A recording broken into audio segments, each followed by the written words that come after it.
Dans cette vidéo, je vais vous montrer de quoi est constituée une bougie et la différence entre une bougie haussière et une bougie baissière. Bon, la bougie est constituée de quoi?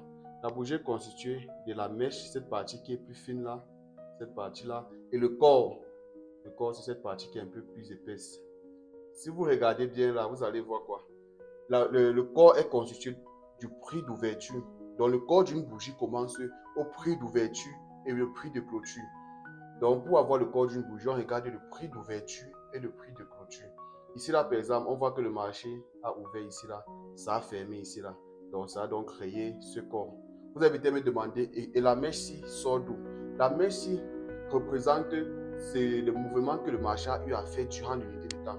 Et si nous sommes, par exemple, en M30, là, ça veut dire que durant les 30 minutes, vu que toute cette bougie s'est formée en 30 minutes, ça veut dire que durant les 30 minutes, le marché a eu à descendre jusqu'ici là.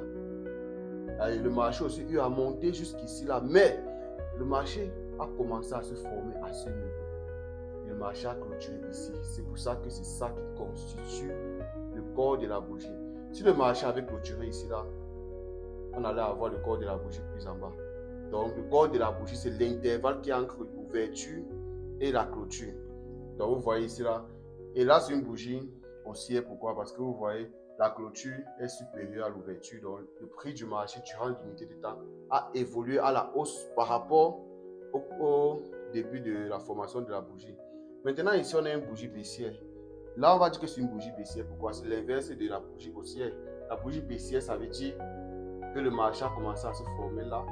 Et maintenant, quand l'unité de temps est finie, si c'était en M30, ça veut dire que quand les 30 minutes sont passées, le prix du marché était plus bas. Vous voyez, voilà la clôture ici en bas, voici l'ouverture ici. Donc vous voyez que durant l'unité de temps, le marché est plutôt allé à la baisse. Donc ça qui a créé une bougie baissière. Et généralement dans le graphique, vous allez voir ces bougies baissières là de couleur rouge et les bougies haussières de couleur verte.